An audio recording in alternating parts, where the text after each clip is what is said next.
Hi friends, welcome to Harish academy. ఈరోజు వార్తలు నిలిచిన జాతీయ, అంతర్జాతీయ, రాష్ట్రీయ అంశాల గురించి, వార్తలు నిలిచిన వ్యక్తులు, అవార్డులు, పుస్తకాలు, మరి క్రీడా సంబంధిత సమాచారం ఒక్కొక్క అంశాన్ని వివరంగా తెలుసుకుందాం. ఈరోజు మన ఫస్ట్ టాపిక్ వచ్చేసి 38th ఎడిషన్ ఆఫ్ ఇండోనేషియా కార్పాట్ వార్తలు నిలిచింది. కార్పాట్ అంటే ఏంటి? Coordinated patrolling. ఏ రెండు దేశాలకు సంబంధించింది? ఇండియా, భారత్ మరియు ఇండోనేషియాకి సంబంధించి. ఎన్నవ ఎడిషన్ అంటున్నాను? ఎన్నవసారి ఇది? 38th ఎడిషన్ అని గుర్తుంచుకోండి. అంటే చరిత్రలో 38వ సారి జరుగుతున్న సంయుక్త నావికాదళ విన్యాసాలు, జాయింట్ నావల్ ఎక్సర్సైజ్ పేరే కార్పాట్ అని గుర్తుంచుకోండి. ఏదైనా విన్యాసం వార్తలు నిలిచింది అంటే చరిత్రలోకి వెళ్ళాలి. మరి మొట్టమొదటిసారి India Indonesia joint naval exercise లేదా కార్పాట్ ఎప్పుడు జరిగిందంటే 2002 సంవత్సరంలో మొదటి ఎడిషన్ గుర్తుంచుకోండి. అప్పటి నుండి ప్రతి సంవత్సరం 2 సార్లు వార్తలు నిలుస్తుంది ఇండియా ఇండోనేషియా కార్పాట్. ఈ సంవత్సరం ఈ రోజున 38th ఎడిషన్ అంటున్నాను. యాక్చువల్లీ ఇక్కడ 2 పదాలపైన ప్రత్యేకంగా మీనింగ్ చూడండి. చాలాసార్లు ఎగ్జామినేషన్ పాయింట్ ఆఫ్ వ్యూలో ప్రశ్నలు చూసేసరికి కన్ఫ్యూజ్ అవుతారు చాలా మంది అభ్యర్థులు. అదేంటంటే 2 పదాలు ఏంటంటే బై యాన్యువల్ ఒక పదం అండ్ బై ఎన్నియల్ ఒక పదం. Biennial and biannual. Annual అంటే ఏంటి? వార్షిక, అంటే సంవత్సరానికి. ఒక సంవత్సరాన్ని యాన్యువల్ అంటాం. బై అంటే 2, అంటే సంవత్సరానికి 2 సార్లు కనబడేది ఏదైతే ఉంటుందో దాన్ని బై యాన్యువల్ అంటాం. By annual occurs 2 times in a year. సంవత్సరానికి 2 సార్లు కనబడేది బై యాన్యువల్. మరి బై ఎన్నియల్ అంటే occurs once for every 2 years. ప్రతి 2 ఏళ్లకు ఒకసారి కనిపించేదాన్ని బైఎన్నియల్ అంటాం. గుర్తుంచుకోండి, 2 పదాల మధ్య చాలాసార్లు కన్ఫ్యూజన్ వస్తుంది. ఎగ్జామినేషన్ పాయింట్ ఆఫ్ లో సింపుల్ గా గుర్తుంచుకోండి, బై యాన్యువల్, బై ఎన్నియల్. మరి ఇది India Indonesia joint naval exercise లేదా కార్పాట్ 30th ఎడిషన్ అంటున్నాను కదా. చరిత్రలో మొదటిసారి 2002 సంవత్సరంలో జరిగింది అంటున్నాను. మరి అలాంటిది ఇది బై యాన్యువల్ అని గుర్తుంచుకోండి. By annual occurs twice in a year. సంవత్సరానికి 2 సార్లు కనబడతా ఉంటుంది. ఈ రోజు జూన్ మంత్ లో వార్తలు ఇచ్చింది కదా, మళ్ళీ డిసెంబర్ ఆర్ నవంబర్ మంత్ లో మరొకసారి 39th ఎడిషన్ వార్తలు ఇస్తుంది. అప్పుడు కూడా మనం చూడాల్సి ఉంటుంది. సో ఇక్కడ గుర్తుంచుకోవాల్సింది ఏంటంటే ఏదైనా ఎక్సర్సైజ్ వార్తలు ఇచ్చిందంటే, ముఖ్యంగా నావల్ ఎక్సర్సైజ్ వార్తలు ఇచ్చిందంటే లొకేషన్ ఈజ్ వెరీ ఇంపార్టెంట్. ఈ సంవత్సరం ముఖ్యంగా 38th ఎడిషన్ వేదిక ఎక్కడ అంటే Andaman sea and at the same time strait of Malacca. మనం జాగ్రఫీలో వినే పదాలు ఇవన్నీ కూడా. అండమాన్ సముద్రము, స్ట్రేట్ అంటే ఏంటి? జలసంధి. జాగ్రఫీలో చాలా జలసంధుల గురించి మీరు నేర్చుకునే ఉంటారు. అందులో ఒక జలసంధి Strait of Malacca and Andaman Sea. ఈ ప్రాంతాలు గుర్తుంచుకోండి. ఈ ప్రాంతాల మధ్య ఈ 2 దేశాలకు సంబంధించిన నావీ ఏవైతే ఉంటాయో, నావల్ షిప్స్ ఏవైతే ఉంటాయో సంయుక్తంగా ప్యాట్రోలింగ్ ని నిర్వహిస్తున్నాయి అన్నట్టు. అంటే అక్కడ ముఖ్యంగా రక్షణపరమైన అంశాలు ఇరు దేశాలు కూడా పరస్పరం సహకారాన్ని అందించుకుంటాయని చెప్పేసి ప్రపంచానికి తెలియజేయడం. అలా 38th ఎడిషన్ కార్పాట్ ఇండియా ఇండోనేషియా చరిత్రలో మొదటిది 2002. ఇట్ ఈస్ బై యాన్యువల్ అని గుర్తుంచుకోండి. ఈ సంవత్సరం వేదిక ఎక్కడో గుర్తుంచుకోండి, సరిపోతుంది. అండ్ ఇక్కడ ఇండియా ఇండోనేషియా కాబట్టి సముద్ర శక్తి అనే జాయింట్ నావల్ ఎక్సర్సైజ్ ఉంటుంది, అదొకటి గుర్తుంచుకోండి. ఇండియా ఇండోనేషియా దేశాల మధ్య సంయుక్త నావికాదళ విన్యాసాల పేరు ఏంటంటే Samudra Shakti. And Garuda Shakti. India Indonesia మధ్య సంయుక్త సైనిక విన్యాసాల పేరేమో గరుడ శక్తి. ఇలాంటి ప్రత్యేకత చూడండి. అండ్ ఇటీవల కాలంలో మనం చాలా విన్యాసాల గురించి వార్తలు చూస్తూ ఉన్నాం. భారతదేశం ఏ విన్యాసాల్లో అయితే పార్టిసిపేట్ చేస్తుందో వాటిపైన ప్రత్యేక శ్రద్ధ చూపండి. ఎడిషన్స్ గుర్తుంచుకోండి. చరిత్రలో మొదటిది ఎప్పుడుసారి జరిగింది, ఇలాంటి వాటిపైన ప్రత్యేకంగా చూడండి. ఇటీవలనే లాస్ట్ ఒక 4 days back or 5 days back India బంగ్లాదేశ్కి సంబంధించి, ఇండో బంగ్లాకి సంబంధించి సంయుక్త సైనిక విన్యాసాలు ఎక్సర్సైజ్ సంప్రీతి వార్తలు నిలిచింది. ఇలాంటి అంశాలు. అంతకుముందు ఇండియా బంగ్లాదేశ్కి సంబంధించి బంగో సాగర్ వార్తలు నిలిచింది. సో ఇటీవల కాలంలో వార్తలు నిలిచిన విన్యాసాలు, అది ఎయిర్ ఫోర్స్కి సంబంధించి, వైమానిక దళానికి సంబంధించి అయినా, లేదంటే ఇటీవల కాలంలో వార్తలు నిలిచిన నావికాదళ విన్యాసాలైనా లేదా సంయుక్త సైనిక విన్యాసాలైనా బహుళ సైనిక విన్యాసాలైనా వాటిపైన ప్రత్యేకంగా చూడండి. ఎక్సర్సైజ్ మిలాన్ని ప్రత్యేకంగా చూడండి. అండ్ క్వాడ్ దేశాలకు సంబంధించి మలబార్ సంయుక్త విన్యాసాల గురించి ప్రత్యేకంగా చూడండి. వీటి ప్రత్యేక దృష్టిలో ఇటీవల కాలంలో SLINEX Sri Lanka India naval exercises వీటిపైన ప్రత్యేకంగా చూడండి. సో ఈరోజు 38th edition of CORPAT between India Indonesia. It is a biannual conducted from the year 2002 అని గుర్తుంచుకోండి. That's enough. అండ్ నెక్స్ట్ ఈరోజు ఐఐటి ఢిల్లీ మరొకసారి వార్తలు నిలిచింది. ఐఐటి ఢిల్లీ ఇటీవల తరచూ వార్తలు నిలుస్తున్న ఒక టాపిక్ ఐఐటీలు. ఐఐటీలకు సంబంధించి ఈరోజు ఢిల్లీ ఐఐటి మరొకసారి వార్తలు నిలిచింది. దేనికి సంబంధించి అంటే earth quake resistance. Earth quake అంటే భూకంపాలు. ఎర్త్ క్వేక్ రెసిస్టెన్స్ అంటే నిరోధించే. Bracing are braces. బ్రేస్ అనే పదాన్ని చూడండి. బ్రేస్ అంటాం కామన్గా. బ్రేసింగ్ అంటే ఏంటంటే కామన్గా జాయింట్స్ ఏదైనా రెండు భాగాలను కలపడానికి జాయింట్ మనం చేస్తాం కదా, జాయింట్ అనేది ఉంటుంది కదా, కంబైండింగ్ ఏదైతే ఉంటుందో దాన్ని జాయింట్ లేదా బ్రేస్ అంటాం. సో ఇక్కడ చూడండి each and every word. Earthquake భూకంపాలను లేదా భూకంపాల నుండి కాపాడడం లేదా భూకంపాల నుండి అడ్డుకట్ట వేసే ప్రత్యేకమైన బ్రేసింగ్ టెక్నాలజీని కనుగొని వార్తలు ఇచ్చిన శాస్త్రవేత్తలు ఐఐటి ఢిల్లీకి సంబంధించి ఒక ఇన్నోవేషన్తో వార్తలు ఇచ్చారు. ఎర్త్ క్వేక్ రెసిస్టెన్స్ అంటే ఏంటి? భూకంపాలను కూడా నివారించే విధంగా అంటే భూకంపాలను కూడా తట్టుకునే విధంగా స్ట్రక్చర్స్ బిల్డింగ్ కానివ్వండి, కన్స్ట్రక్షన్స్ ఉంటాయి కదా, కామన్గా మనం కట్టుకునే ఇండ్లు కానివ్వండి, డొమెస్టిక్ పర్పస్ కానివ్వండి, లేదంటే కమర్షియల్ పర్పస్ కానివ్వండి, పెద్ద పెద్ద భవనాలు మనం చూస్తూ ఉంటాం. అలాంటి భవనాలు ఏవైతే ఉంటాయో భవనాలు చిన్నపాటి ఎర్త్ క్వేక్స్ వచ్చినా కూడా ఆ వైబ్రేషన్స్ ఆ ట్రెమర్స్కి కూలిపోతాయి. అలాంటిది ఎర్త్ క్వేక్స్ తీవ్ర భూకంపాలు సంభవించినా కూడా ఆ భూకంపాల నుండి కాపాడే నిర్మాణాలను ఈ బ్రేసింగ్ టెక్నాలజీతో చేయొచ్చు అంట. అంటే బ్రేసింగ్ అంటే ఏంటంటే ఒక హౌస్ నిర్మించారనుకోండి, ఆ కింద మనకి ఏదైతే ఉంటుందో సింపుల్గా ఎలాస్టిక్ వైజ్ కానివ్వండి, స్ప్రింగ్స్ ఆధారం కానివ్వండి, బ్రేసింగ్ని ఫిట్ చేయడం. ఇది కూడా చాలా వరకు చౌక ధరలో అందుబాటులోకి తీసుకొస్తామని చెప్పేసి ఐఐటి ఢిల్లీ శాస్త్రవేత్తలు చెప్పారు. ఇది ఎక్స్క్లూజివ్గా సివిల్ ఇంజనీరింగ్ వాళ్ళకి ఎక్కువగా ఐడియా ఉంటుంది, బ్రేసింగ్ టెక్నాలజీ ఇన్ కన్స్ట్రక్షన్ అని చెప్పేసి. సో ఇటీవల ఐఐటికి సంబంధించిన శాస్త్రవేత్తలు earth quake resistance simple bracing టెక్నాలజీతో వార్తలు నిలిచారు అంటే మనకి ఐఐటి ఢిల్లీ అని గుర్తుంచుకోండి. ఎనఫ్. అండ్ ఇటీవల కాలంలో ఐఐటీలకి సంబంధించి తరచూ ఏదో ఒక అంశాన్ని మనం చూస్తూ ఉన్నాం. ఐఐటి ఢిల్లీ ఇప్పుడు వార్తలు ఇచ్చింది కాబట్టి అంతకుముందు ఐఐటి ఢిల్లీకి సంబంధించి సెర్స్ టెక్నాలజీ గురించి మనం డిస్కస్ చేసాం. SERS surface enhanced Raman spectroscopy. Surface enhanced Raman spectroscopy మానవుడిలో డెంగ్యూ వ్యాధిని కనుగొనే అధునాతనమైన పరీక్ష. అండ్ ఇటీవల Omicron variant of Omicron test kit IIT ఢిల్లీకి సంబంధించి వార్తలు నిలిచింది. అండ్ ఈరోజు బ్రేసింగ్ టెక్నాలజీ. అండ్ అంతకుముందు మనకు ఐఐటి మద్రాస్కి సంబంధించి ప్రత్యేక శ్రద్ధ చూపండి. కదం అనేది ఆర్టిఫిషియల్ నీ, కృత్రిమ మోకాలు. చాలా మంది కన్ఫ్యూజ్ అవుతున్నారు. ఇటీవల ప్రోస్థెటిక్ లెగ్ అని చెప్పాను. ప్రోస్థెటిక్ లెగ్ ఏమో ఐఐటి గౌహతికి సంబంధించి, కదం ఆర్టిఫిషియల్ నీ ఇది కూడా కృత్రిమైంది కానీ ఇది మోకాలు మాత్రం ఐఐటి మద్రాస్కి సంబంధించింది, గుర్తుంచుకోండి. అండ్ నియోబోల్ట్ అంటే ప్రపంచంలోని మొట్టమొదటి మోటారైజ్డ్ వీల్ చైర్. ఎవరైతే నడవలేని వారు ఉంటారో, నడవలేక ఇబ్బంది పడతారో వారి కోసం ఒక wheelchair that to be motorised. అదేంటి? నియోబోల్ట్ ఐఐటి మద్రాస్ సంబంధించి. అండ్ శాస్త్ర అనే ఒక science and technology magazine aqua map సంబంధిత అంశంతో డిస్కస్ చేసాం ఇటీవల ఐఐటి మద్రాస్ సంబంధించి. అండ్ ఇటీవల 3D టెక్నాలజీ ఆధారిత 3D ప్రింటెడ్ హౌస్ ప్రత్యేకంగా ఐఐటి మద్రాస్ సంబంధించి వార్తలు ఇచ్చింది. ఇరాడ్ ఇంటిగ్రేటెడ్ రోడ్ యాక్సిడెంట్ డేటాబేస్ అనే అంశం, ఇండస్ట్రీ కాన్క్లేవ్ అనే అంశం, వీటి గురించి ప్రత్యేకంగా చూడండి. అండ్ ఇటీవల ఐఐటి హైదరాబాద్ హైడ్రోజెల్ మానవుడిలో కంటి చూపు సమస్యతో ఇబ్బంది పడేవారు ఎవరైతే ఉంటారో కార్నియా సమస్యలకు వితౌట్ ఆపరేషన్ పరిష్కారమే hydrogel. And biobrick based house paddy stubble లేదా క్రాప్ రెసిడ్యూస్ ఏవైతే ఉంటే ఆ చెత్త నుండి వెల్త్ని జనరేట్ చేయడం, ఇలాంటి అంశాలు. అండ్ సుజుకి ఇన్నోవేషన్ సెంటర్ సంబంధిత అంశం. అండ్ స్వరాజబిలిటీ అనే ఒక పోర్టల్, ముఖ్యంగా కంటి చూపు అందులో ఎవరైతే ఉంటారో వారి కోసం ఒక జాబ్ పోర్టల్, వాయిస్ రిక్వెస్ట్ ఆధారంగా ఒక ప్రత్యేకమైన అప్లికేషన్ ఫిలప్ చేసే స్వరాజబిలిటీ, ఇది ఒకటి ఇంపార్టెంట్.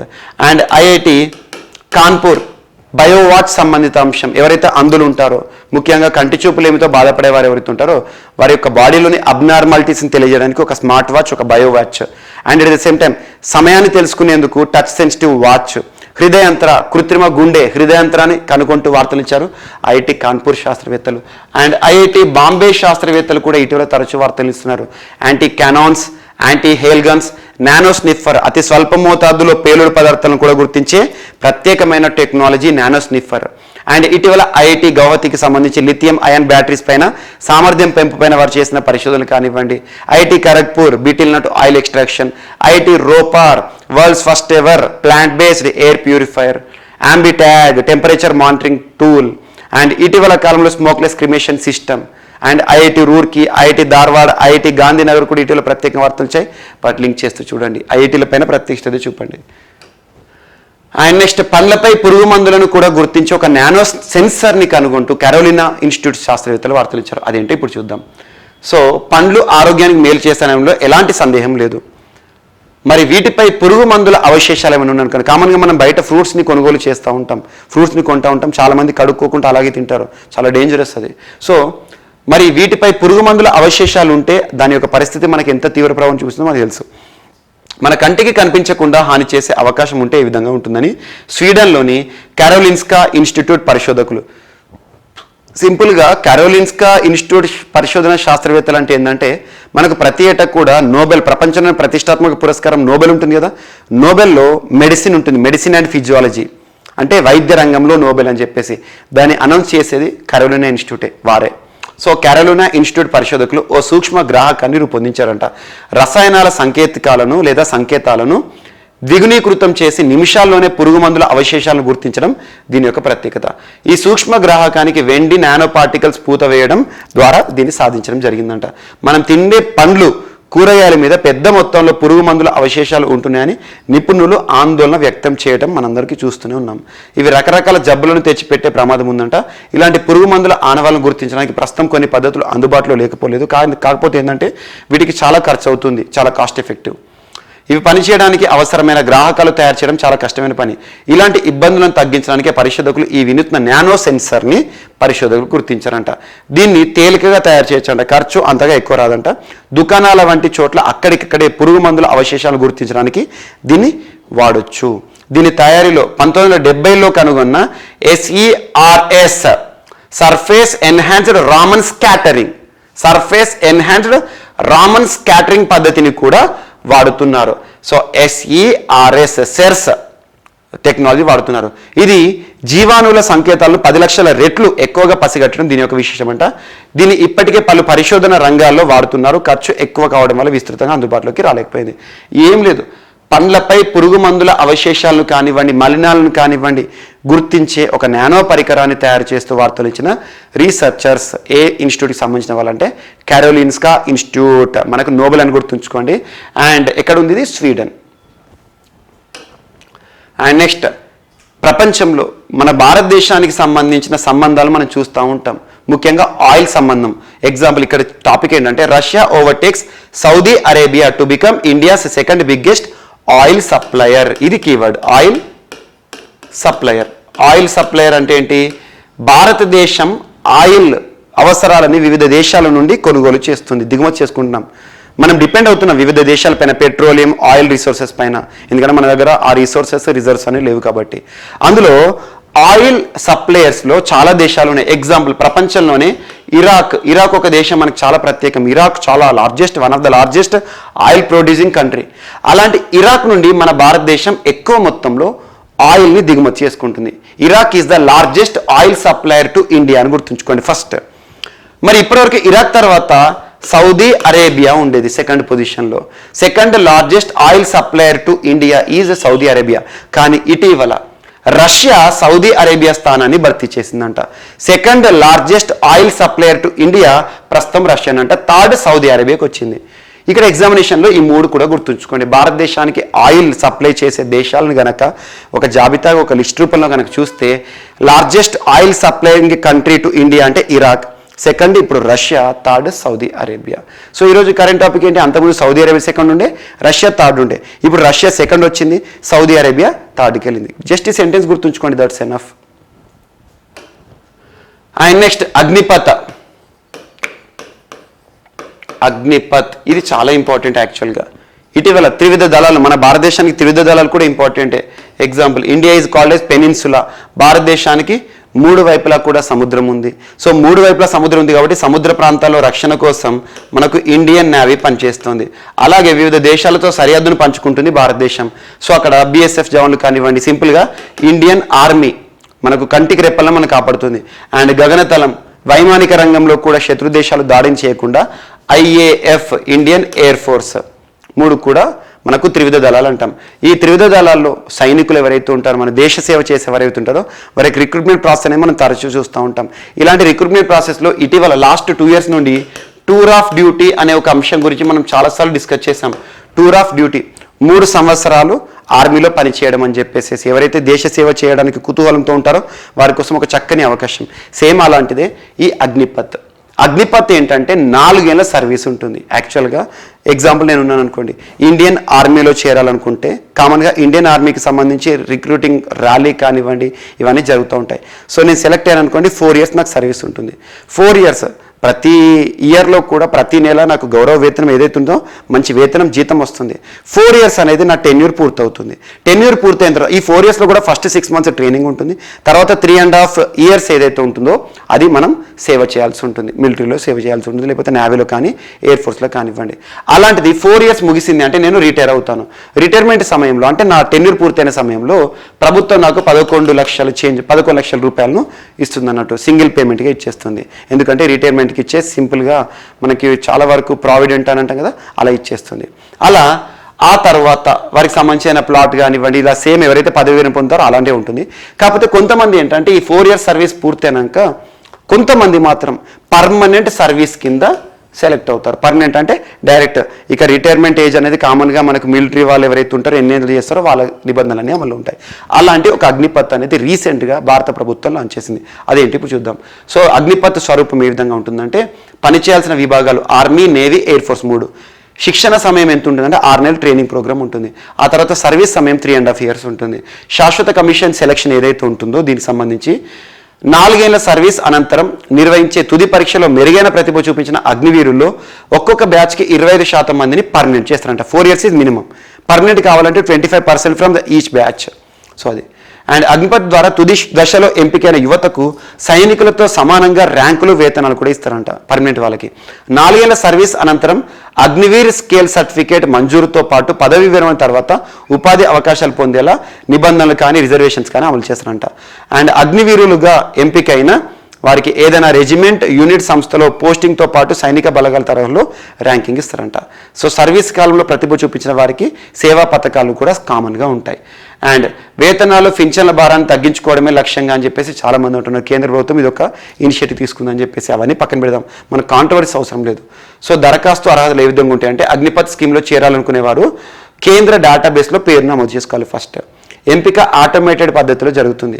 అభ్యర్థుల వయో పరిమితి ఎంతనట అంటే 17.5 అంటే 17.5 years నుండి 21 years మధ్య కాలంలో ఉండాలి. వైద్య పరీక్షల్లో ఉత్తీర్ణత అంటే మెడికల్ టెస్టింగ్ ఉంటుంది. అండ్ ఇతర అర్హతలను బట్టి ఎంపిక చేస్తారు. ఎంపికైన వారందరికీ రెగ్యులర్ క్యాడర్లో ప్రవేశానికి అర్హత కల్పిస్తారు. ఈ ఏడాది దాదాపు 46,000 మందిని రిక్రూట్ చేసుకున్నట్టుగా భారత ప్రభుత్వం చెప్పింది. సర్వీస్ కాలంలో వేతనం తొలి ఏడాది దాదాపు ప్రతి నెల మనకి ఎంత ఇస్తారంటే 30,000 rupees ఇస్తారు. అలా 30,000లో కొన్ని కట్టింగ్స్ పోని 20,000 21,000 అయితే చేతికి వస్తాయి.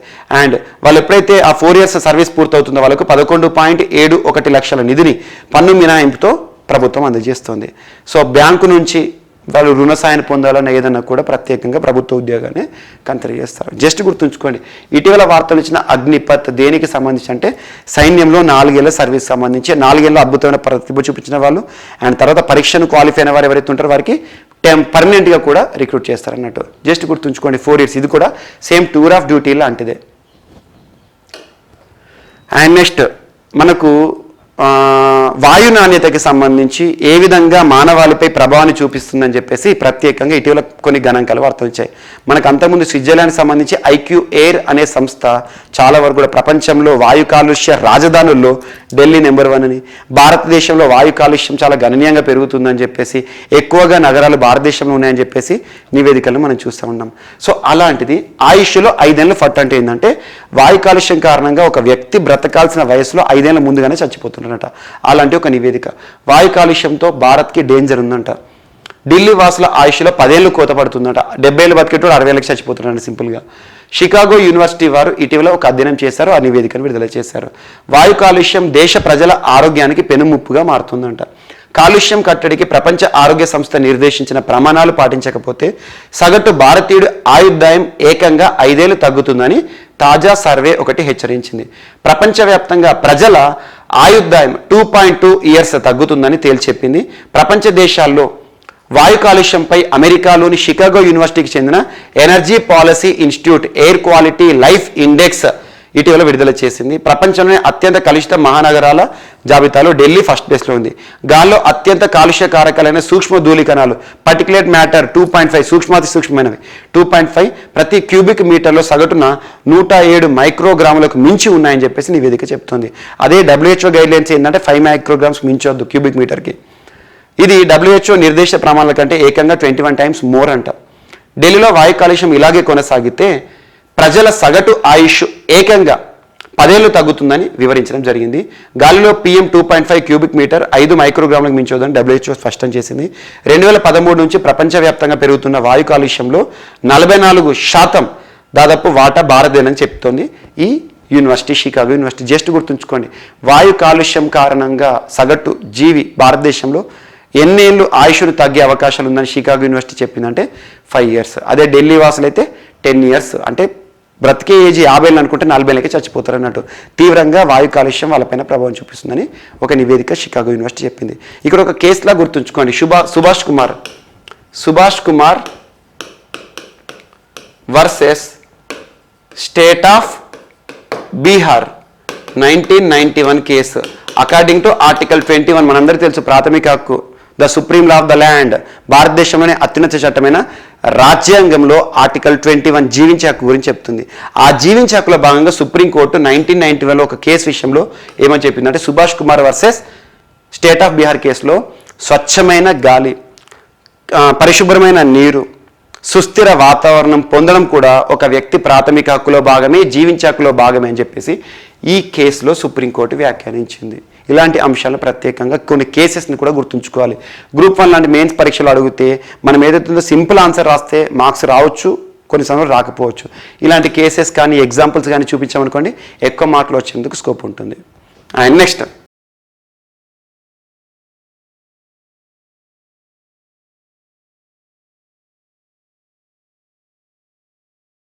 సో ఈరోజు మన నెక్స్ట్ టాపిక్ వచ్చేసి తమిళనాడు రాష్ట్రానికి సంబంధించిన అంశం.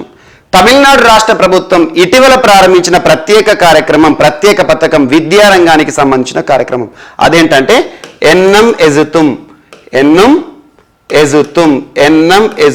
ఇటీవల ఏ రాష్ట్ర ప్రభుత్వం ప్రత్యేకంగా విద్యారంగానికి సంబంధించి విద్యాభివృద్ధిలో భాగంగా ప్రత్యేక ఒక కార్యక్రమాన్ని ప్రారంభించింది. ఎన్నం ఎజుతుం అంటే తమిళనాడు రాష్ట్రం. యాక్చువల్గా ఈ ప్రోగ్రామ్, ఈ స్కీమ్, ఎన్నం ఎజుతుం స్కీమ్ యొక్క ఉద్దేశం ఏంటంటే మనందరికీ తెలుసు గడిచిన 2 ఏళ్ల కాలంలో కరోనా మహమ్మారి ప్రపంచంపై ఎంతటి తీవ్ర ప్రభావాన్ని చూపించిందో. ముఖ్యంగా 2020 సంవత్సరం, 2021 సంవత్సరం విద్యారంగం పైన కూడా తీవ్రమైన ప్రభావాన్ని కరోనా చూపించడం జరిగింది. అలాంటి సమయంలో విద్యా వ్యవస్థకి చాలా మంది దూరం అయ్యారు. అలా ఫౌండేషన్ ఎడ్యుకేషన్, బేసిక్ ఎడ్యుకేషన్ కూడా పొందలేకుండా చాలా మంది విద్యా వ్యవస్థకి దూరం అయిపోయారు. అంటే సింపుల్గా చెప్పాలంటే ఫౌండేషన్ అంటే ఏంటంటే అప్పుడే పిల్లల్ని స్కూల్లో జాయిన్ చేసే ఏజ్లో కరోనా ప్రభావాన్ని చూపించడం వల్ల, విద్యా వ్యవస్థపై ప్రభావం చూపించడం వల్ల వాళ్ళు విద్యా వ్యవస్థకి ఇప్పటి వరకు కూడా నోచుకోలేకపోతున్నారు. అలాంటి వ్యక్తులను దృష్టిలో ఉంచుకొని, అలాంటి చిన్నపిల్లలను దృష్టిలో ఉంచుకొని, ముఖ్యంగా 8 ఇయర్స్ అండ్ బిలో కిడ్స్ ఎవరైతే ఉంటారో, చిన్నారులు ఎవరైతే ఉంటారో వారిని దృష్టిలో ఉంచుకొని వారికి ప్రత్యేకంగా ఫౌండేషన్ ఎడ్యుకేషన్, లెర్నింగ్ గ్యాప్స్ ఏవైతే ఉంటాయో దాన్ని కల్పించడంలో భాగంగా లెర్నింగ్ గ్యాప్స్ని ఫిల్అప్ చేయడం. అంటే ఏంటంటే విద్యా రంగానికి దూరం అయ్యారు కాబట్టి వారు ఏదైతే ఫౌండేషన్ ఎడ్యుకేషన్కి దూరం అయ్యారో ఆ ఫౌండేషన్ ఎడ్యుకేషన్ని వారి ఇంటి వద్దే కల్పించడం. అండ్ దానికి సంబంధించి ప్రత్యేకంగా స్కూల్ బుక్స్ ఉంటాయి కదా, బేసిక్ స్కూల్ బుక్స్ ఏవైతే ఉంటాయో ఆల్ఫాబెట్కి సంబంధించి కానివ్వండి, అండ్ వారికి సంబంధించి తమిళ భాషకి సంబంధించి కానివ్వండి, బేసిక్ మ్యాథమెటిక్స్ సంబంధించి కానివ్వండి, అలాంటి బుక్స్ని ప్రొవైడ్ చేసే ఒక ప్రత్యేక కార్యక్రమం ఎన్నం ఎజుతుం, లేదా లోకల్లో ఎన్నం ఎలుతుం అంటాం. సో ఎన్నం ఎజుతుం స్కీమ్ తమిళనాడు రాష్ట్రం ఫౌండేషన్ ఎడ్యుకేషన్ని ప్రొవైడ్ చేయడం. 8 years and below, almost 3rd standard లోపు పిల్లలకు అని గుర్తుంచుకోండి సరిపోతుంది. డ్యూరింగ్ COVID-19 కరోనా విపత్కర పరిస్థితుల కాలంలో విద్యా వ్యవస్థకి దూరమైన పిల్లల్ని దృష్టిలో ఉంచుకొని లెర్నింగ్ గ్యాప్ని దృష్టిలో ఉంచుకొని దాన్ని ఫిల్అప్ చేయడం, ఫౌండేషన్ ఎడ్యుకేషన్ ప్రొవైడ్ చేయడమే ఈ ప్రోగ్రాం యొక్క ఉద్దేశం. అండ్ ఇటీవల తమిళనాడు రాష్ట్ర ప్రభుత్వం తరచూ ఏదో ఒక ప్రత్యేక అంశంతో వార్తలు నిలుస్తోంది. ఇలాంటి education related programme Illam Thedi Kalvi అని చెప్పేసి education at doorstep, Makkalai Thedi Maruthuvam health at doorstep, Innuyir Kappom Nammai Kakkum 48 good Samaritans programme, Meendum Manjappai అనే ఒక ప్రత్యేకమైన programme to beat the plastic, ఇలాంటి అంశం. అండ్ తమిళనాడు సొసైటీ రిలేటెడ్గా సోషల్కి సంబంధించి కూడా తరచూ ఏదో ఒక అంశంతో వార్తలు నిలుస్తుంది. ముఖ్యంగా మహిళలకు అండ్ బ్రాహ్మణేతరులకు దేవాలయాల్లో పూజారులుగా అవకాశాన్ని కల్పిస్తూ ఇటీవల వార్తలు ఇచ్చిన రాష్ట్రంగా తమిళనాడుని చూడవచ్చు. అండ్ దేశంలోనే మొట్టమొదటి డుగాంగ్ కన్జర్వేషన్ రిజర్వ్ మనకు ప్రత్యేకంగా పాక్ స్ట్రేట్ ఇలాంటి ప్రాంతంలో ప్రత్యేక వార్తలు ఇచ్చింది. And marine elite task force సంబంధిత అంశం. అండ్ తమిళనాడు రాష్ట్రానికి సంబంధించి ఆర్టికల్ 42 రైట్ టు సిట్ ప్రత్యేకంగా వార్తలు ఇచ్చింది. వీటిని ప్రత్యేకంగా లింక్ చేస్తూ చూడండి. అండ్ నెక్స్ట్ ఈరోజు కర్ణాటక రాష్ట్రానికి సంబంధించి ఫ్రూట్స్ ప్రోగ్రామ్ వార్తలు ఇచ్చింది. ఫ్రూట్స్ యాక్చువల్గా ఫ్రూట్స్ అనేది కొత్త ప్రోగ్రామ్ ఏం కాదు, కేంద్ర ప్రభుత్వానికి సంబంధించింది. కర్ణాటక రాష్ట్రం అమలు చేస్తుంది కర్ణాటక.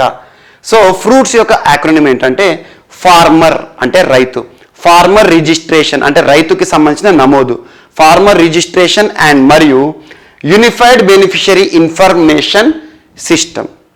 ఫ్రూట్స్ యొక్క యాక్రోనిమ్ గుర్తుంచుకోండి, farmer registration and unified beneficiary information system fruits. ఈ ప్రోగ్రామ్ని కర్ణాటక రాష్ట్ర ప్రభుత్వం ప్రారంభించడం జరుగుతుంది. యాక్చువల్గా భారత ప్రభుత్వం గైడ్లైన్స్ అదనంగా ప్రారంభిస్తున్నారు. అంటే ఏంటి, ఈచ్ అండ్ ఎవ్రీ వర్డ్ విడమర్చి అర్థాన్ని చూడండి తెలిసిపోతుంది. అంటే ఏంటంటే కర్ణాటక రాష్ట్రంలోని రైతులు ఎవరైతే ఉంటారో వ్యవసాయ రంగం పైన ఆధారపడిన రైతులు ప్రత్యేకంగా ఒక పోర్టల్లో నమోదు చేసుకోవాలి. ఈ ఫ్రూట్స్ పోర్టల్ ఏదైతే ఉంటుందో వెబ్సైట్లో వారి పేర్లను నమోదు చేసుకోవాల్సి ఉంటుంది. నమోదు చేసుకున్న తర్వాత రైతులకి సంబంధించిన ప్రభుత్వం అందించే పథకాలు కానివ్వండి, లబ్ధి కార్యక్రమాలు కానివ్వండి, వారికి నేరుగా ఆన్లైన్ విధానంలోనే ట్రాన్స్పరెన్సీని దృష్టిలో ఉంచుకొని ఎలాంటి కరప్షన్కి తావివ్వకుండా అమలు చేసే కార్యక్రమం. ఎగ్జాంపుల్ పిఎం కిసాన్ ప్రోగ్రామ్ కానివ్వండి, and PM Kisan Samman Nidhi, and రైతుకి సంబంధించి ప్రత్యేకంగా ఏదైనా ఇన్సూరెన్స్ ప్రోగ్రామ్స్ కానివ్వండి, అండ్ మినిమం సపోర్ట్ ప్రైస్ కనీస మద్దతు ధరలను రైతులకు కల్పించడం కానివ్వండి, ఇలాంటివన్నీ కూడా ఆన్లైన్ విధానంలో రైతులకు బెనిఫిట్ చేసే ఒక ప్రత్యేకమైన ప్రోగ్రామే ఫ్రూట్స్ అని గుర్తుంచుకోండి సరిపోతుంది.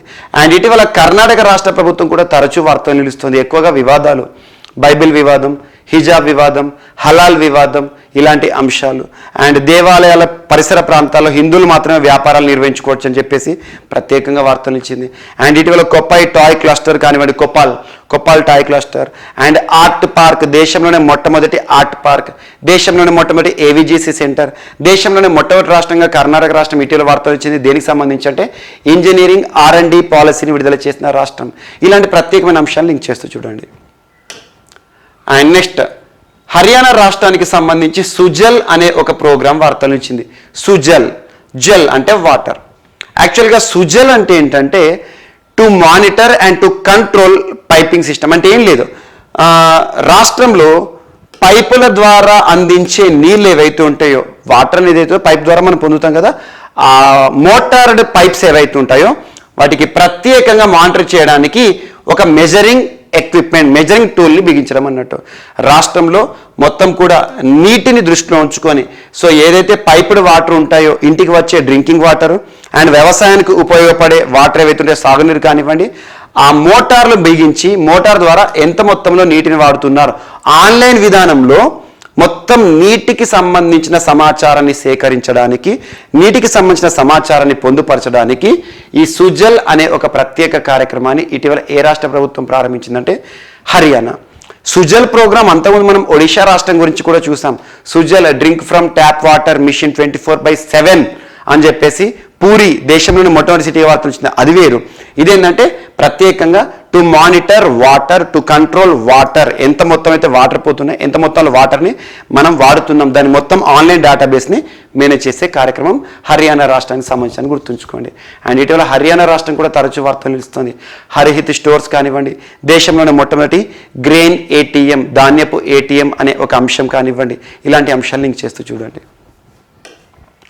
అండ్ స్టార్టప్స్ ఫర్ రైల్వేస్, ఇటీవల అశ్విని కుమార్ వైష్ణవ్ గారు, అశ్విని కుమార్ వైష్ణవ్. ప్రస్తుతం the person concern with ministry అంటే రైల్వేస్, మినిస్ట్రీ ఆఫ్ రైల్వేస్ సంబంధించి ఒడిషా రాష్ట్రానికి సంబంధించిన పర్సన్. అసలు యాక్చువల్గా ఎడ్యుకేషనిస్ట్ అని చెప్పొచ్చు, ఐఐటీలో చదువుకున్న వ్యక్తి, ఒక మంత్రిగా ఉన్నాడు. సో అశ్విని కుమార్ వైష్ణవ్ గారు ప్రస్తుతం రైల్వే శాఖ మంత్రిగా ఉన్నారు. ముఖ్యంగా భారతదేశంలో రైల్వే సంబంధిత ఇన్నోవేషన్స్ని ప్రోత్సహించిన భాగంగా స్టార్టప్స్ ఫర్ రైల్వేస్ అనే ఒక ప్రత్యేకమైన ప్రోగ్రామ్ని ప్రారంభించారు. అంటే అంకుర పరిశ్రమ. స్టార్టప్ అంటే ఏంటి? యువత ఎవరైతే ఉంటారో వారికి వచ్చే ఆలోచనలని కార్యరూపంలోకి తీసుకురావడానికి ప్రస్తుతం ప్రభుత్వాలు చాలా సహకారాన్ని, ప్రోత్సాహాన్ని అందిస్తున్నాయి. అలా స్టార్టప్ పాలసీలను కానివ్వండి, స్టార్టప్ ఇండియా ప్రోగ్రామ్ మనం చూస్తున్నాం. ఇటీవల భారతదేశము 100 స్టార్టప్లను, యూనికార్న్ స్టార్టప్లు, 101వ యూనికార్న్ స్టార్టప్ కూడా ఫిజిక్స్ సంబంధించి ఒక సంస్థ వార్తలించింది. సో 100కు పైగా యూనికార్న్ స్టార్టప్లను కలిగి ఉన్న దేశంగా, ప్రపంచంలో 3వ అతిపెద్ద యూనికార్న్ స్టార్టప్ వ్యవస్థను కలిగి ఉన్న దేశంగా భారతదేశాన్ని చూసాం. అలాంటిది రైల్వే సంబంధిత ఇన్నోవేషన్స్ కోసం స్టార్టప్లకి ప్రత్యేకమైన ప్రోత్సాహం ఇస్తుంది మినిస్ట్రీ ఆఫ్ రైల్వేస్ అని చెప్పేసి ఇటీవల స్టార్టప్ ఫర్ రైల్వేస్ అనే ఒక ప్రత్యేక కార్యక్రమం ప్రారంభించారు అశ్విని కుమార్ వైష్ణవ్ గారు. అండ్ భారతదేశంలో ముఖ్యంగా మహిళా ఔత్సాహిక పారిశ్రామికవేత్తలు ఎవరైతే ఉంటారో వారికి గూగుల్ అందిస్తున్న ప్రత్యేక ప్రోత్సాహమే ఇప్పుడు మనం నెక్స్ట్ చర్చించిపోయే అంశం. అంకుర పథకం అంటే ఇది స్టార్టప్ స్కీమ్ అన్నట్టు. అంకుర అంటే స్టార్టప్. మహిళా వ్యవస్థాపకులు ఎవరైతే ఉంటారో వారికి గూగుల్ అంకుర పథకాన్ని ప్రారంభిస్తుంది. అదేంటంటే మహిళా వ్యవస్థాపకుల కోసం టెక్ దిగ్గజం గూగుల్ ప్రత్యేకంగా ఒక అంకుర పథకాన్ని ప్రకటించింది. నిధుల సమీకరణ, నియామకాల్లో సవాళ్లను పరిష్కరించేందుకు ఈ యాక్సిలరేటర్ ప్రోగ్రాం మహిళలకు సహకరిస్తుంది. ఆ ప్రోగ్రాం పేరు ఏంటంటే Google for startups accelerator India women founders. గుర్తుంచుకోండి, ప్రారంభ బ్యాచ్ కింద మహిళలు స్థాపించిన స్థాపకులుగా ఉన్న 20 అంకురాలను అంగీకరిస్తుందంట.